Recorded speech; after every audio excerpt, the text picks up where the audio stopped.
She was quiet, kind, and full of dreams, a woman who believed that hard work could outshine the color of her skin. But one night, that belief was shattered.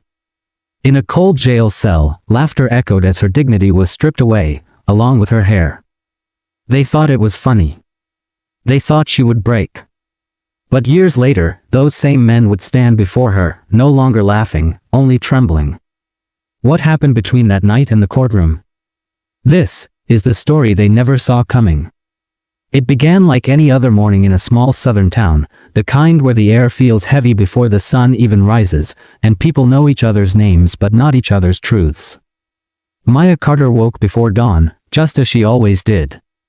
She tied her hair back neatly, the same hair her mother once said carried the pride of her ancestors, and prepared for another long shift at the local community center. Maya had always been the kind of woman who saw light in dark places.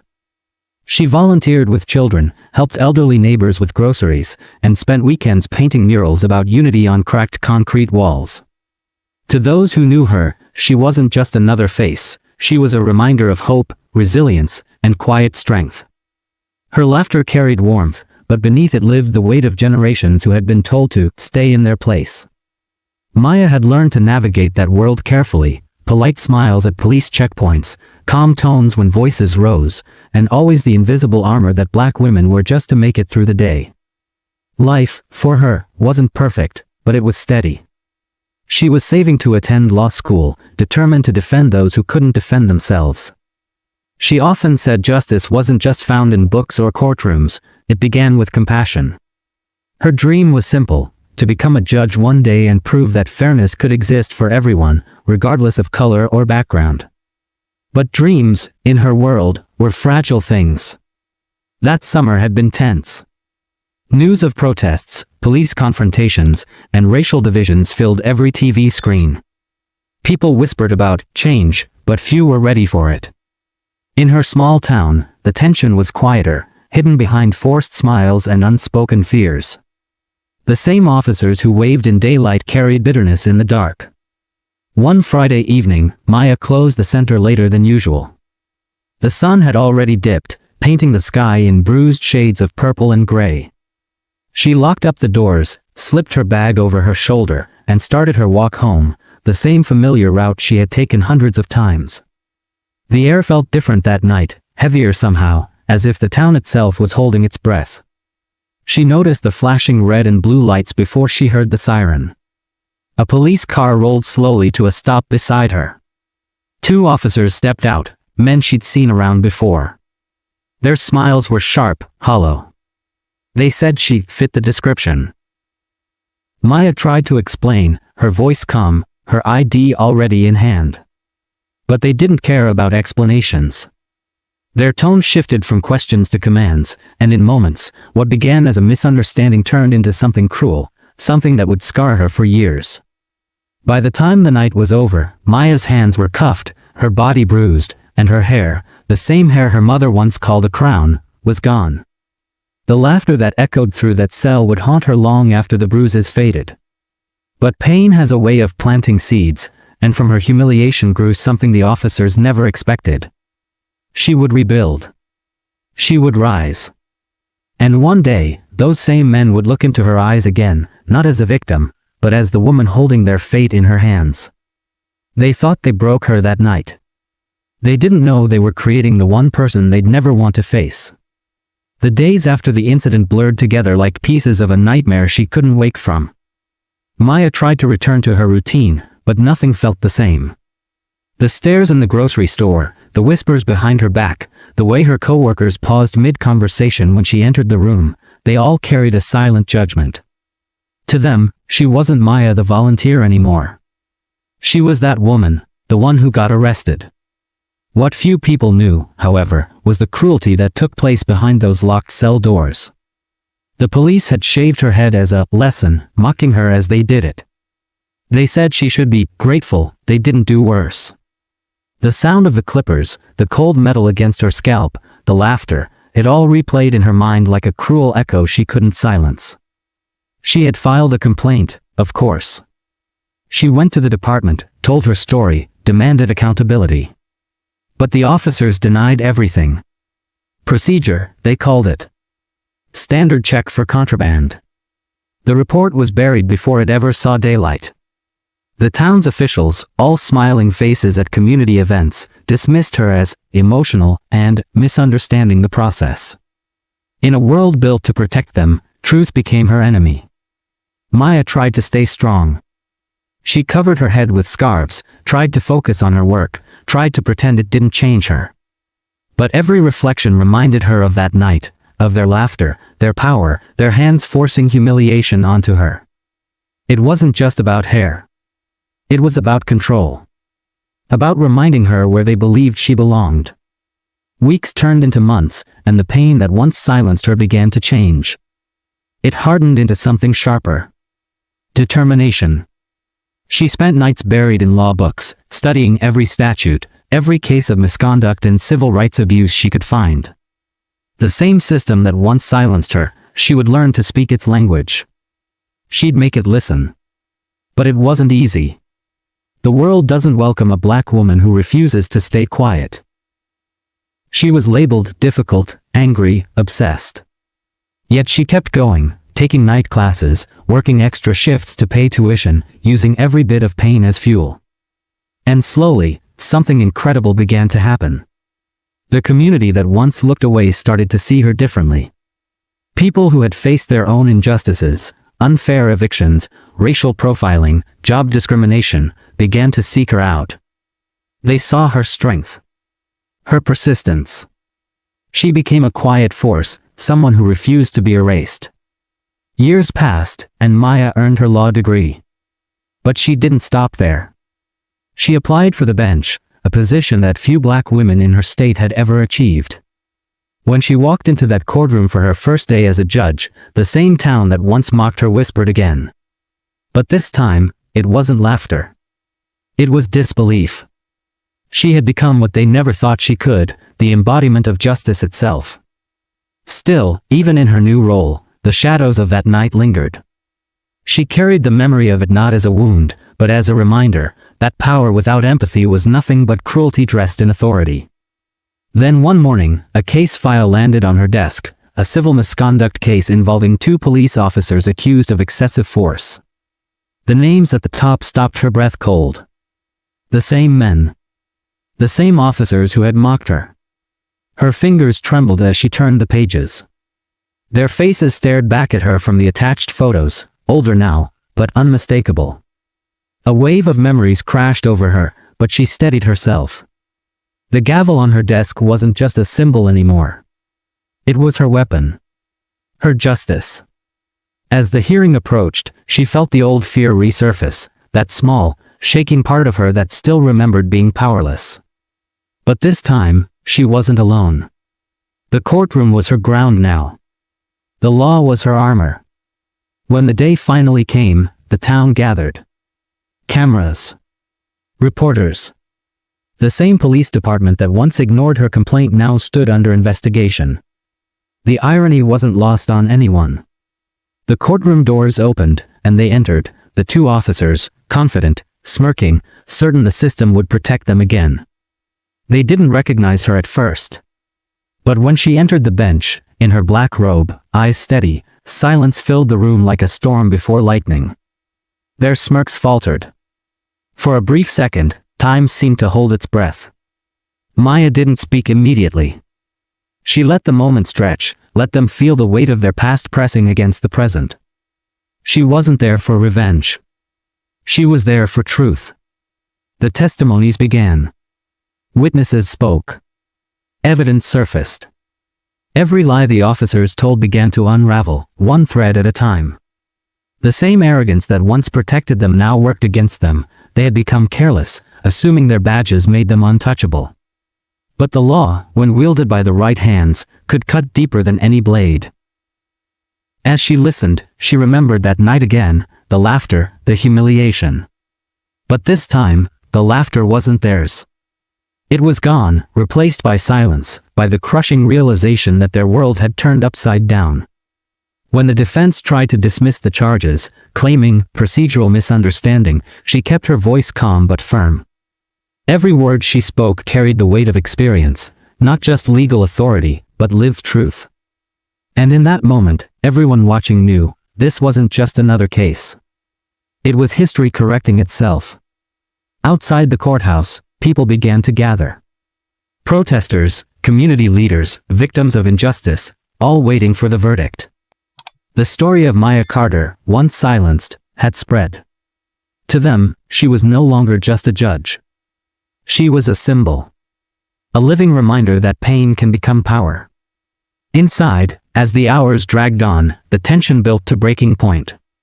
The officers' faces had changed, the arrogance gone, replaced by the same fear they once inflicted on others. Then came the final argument. The prosecutor stood, voice steady, evidence laid bare. But it wasn't the lawyer's words that held the room, it was Maya's presence. Her calm, unwavering gaze. The authority in her silence. When she finally spoke, the courtroom fell still. She didn't raise her voice. She didn't need to. Justice doesn't always roar. Sometimes, it whispers, and still, the world listens. The decision would come soon, but already, something had shifted. The balance of power, the meaning of justice, the echo of a woman's strength, all of it now rested in her hands. Outside, thunder rumbled in the distance, a storm gathering over the courthouse. It felt almost poetic, as if the heavens themselves were waiting for the outcome. And as the rain began to fall, Maya looked out the window, her reflection staring back, head held high, eyes unwavering. The girl they tried to humiliate was gone. In her place stood the woman they could never break. But deep down, she knew this wasn't over.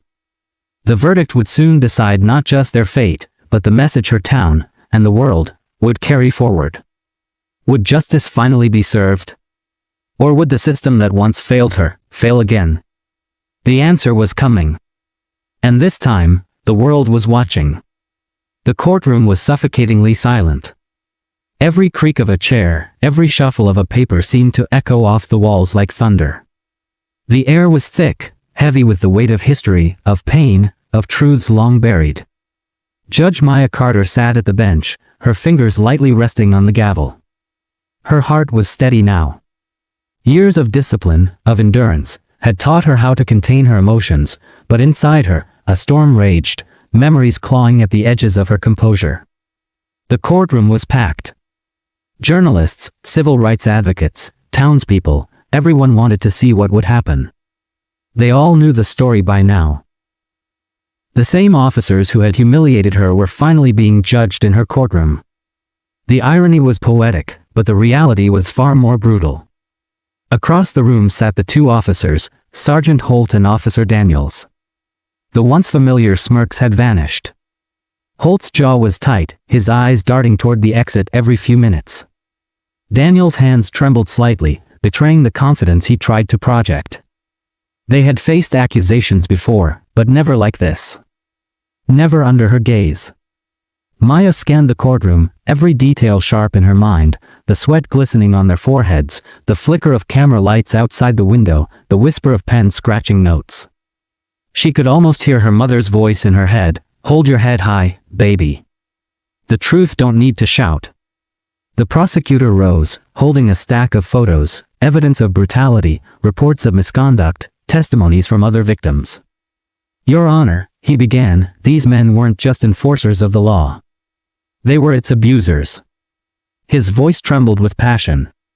And this case isn't just about one woman's humiliation, it's about a pattern, a system that allowed cruelty to wear a badge. The defense objected, of course. Emotional manipulation, they called it. But everyone in that room could feel what was real. Maya leaned back in her chair, her expression unreadable. Yet inside, every word pulled her deeper into the past, the cold floor of the cell, the metallic sound of clippers, the laughter that cut deeper than the blades. She remembered how powerless she had felt. How small. How invisible. And now, the same men who had reduced her to tears couldn't even meet her eyes.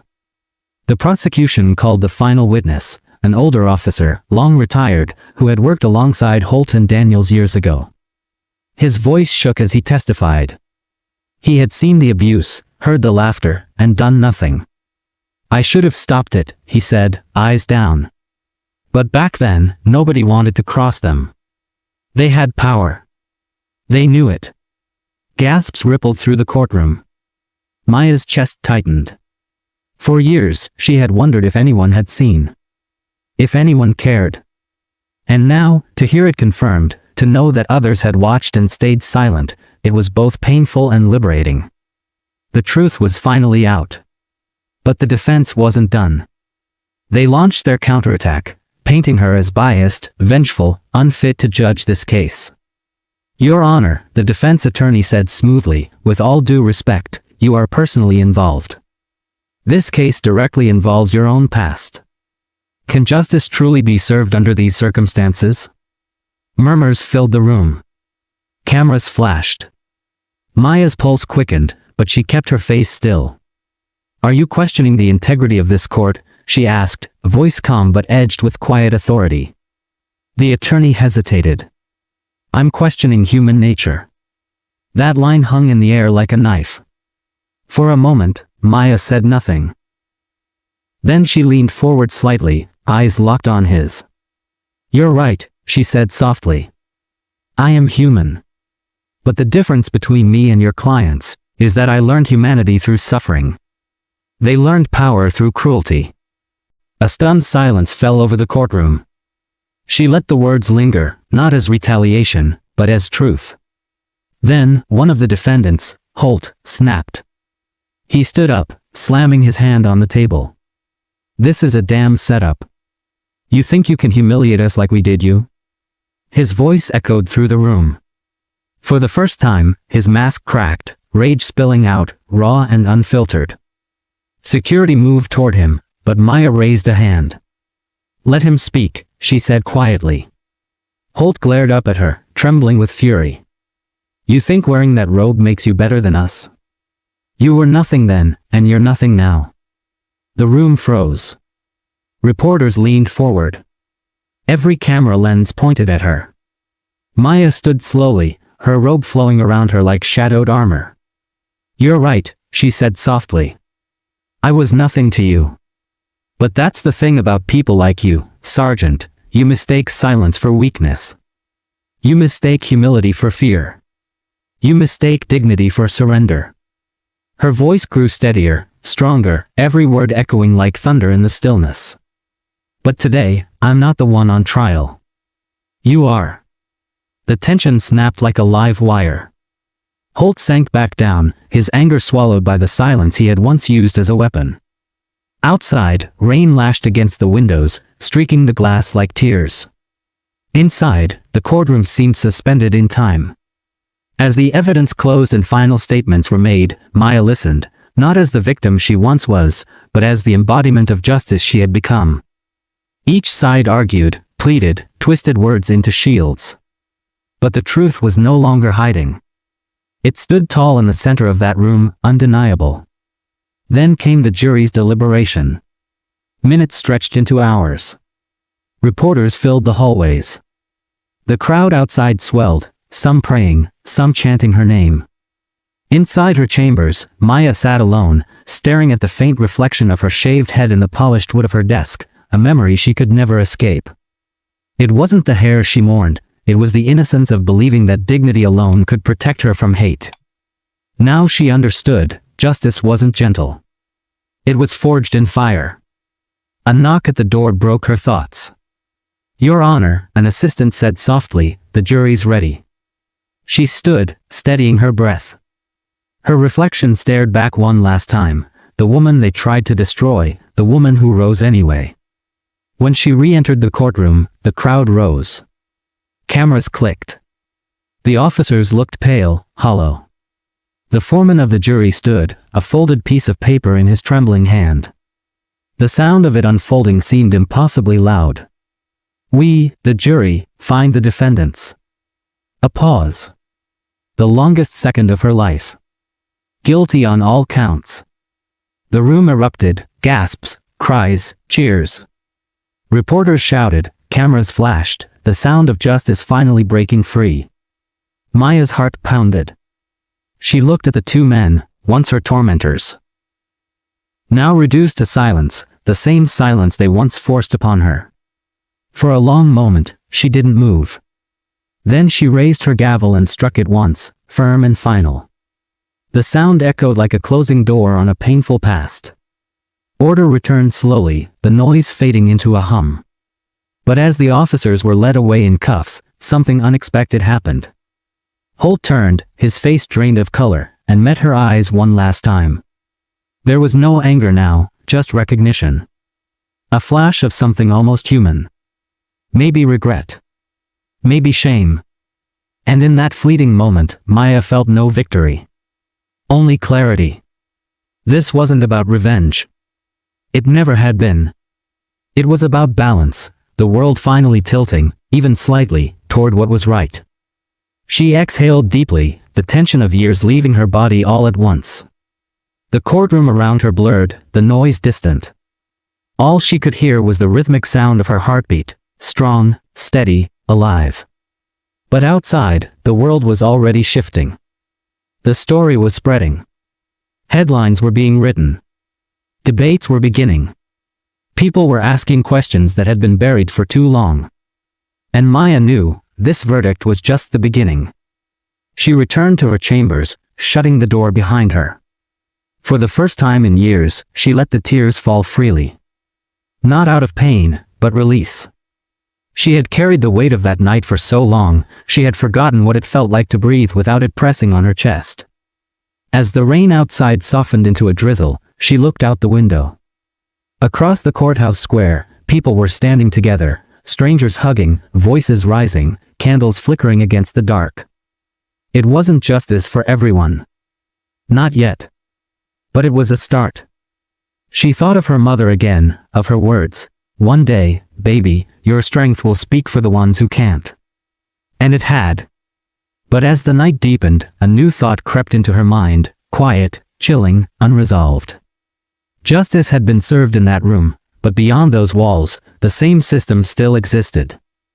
The same silence. The same cruelty hiding under different uniforms. She knew what they'd say tomorrow, that she was biased, emotional, that it was all political. The world always found a way to twist justice when it didn't like who delivered it. Her victory, though historic, was fragile. And as she stared at the faint reflection of her own eyes in the rain-streaked glass, one question echoed louder than all the applause, louder than the gavel, louder than the storm outside.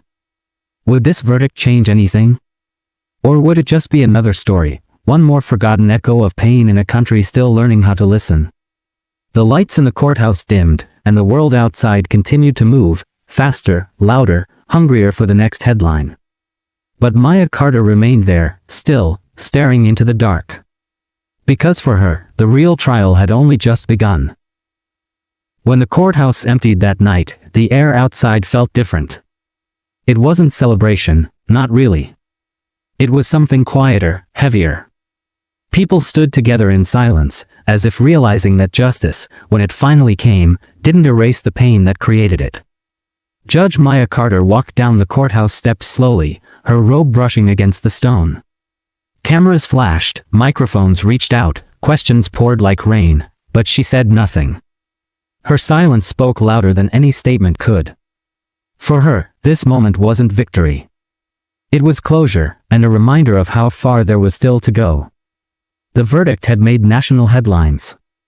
Commentators called it a landmark case, a symbol of accountability, a turning point. But Maya knew better. One verdict didn't fix a system built to break people who looked like her. One trial didn't heal the generations of mistrust between those who enforced the law and those who suffered under it. Still, something had shifted, not just in the courtroom, but in hearts. In the weeks that followed, people who had been silent began to speak. Former victims came forward with their own stories. Communities began demanding reforms. Conversations that had long been avoided now filled dinner tables, newsrooms, and city halls. Her courage had cracked something open, something raw and necessary. Yet Maya didn't seek the spotlight. She returned quietly to her work, presiding over new cases, each one a reminder of how fragile justice remained. She carried herself with the same calm strength she always had, but inside, she was changed. The night they humiliated her had once defined her pain, now, it defined her purpose. She visited the community center again, the same one where her journey had begun. The children she once taught were older now, curious about the woman they saw on the news. One girl asked softly, "Judge Maya, were you ever scared?" Maya smiled, her eyes soft but knowing. "Yes," she said. "But being scared doesn't mean you stop.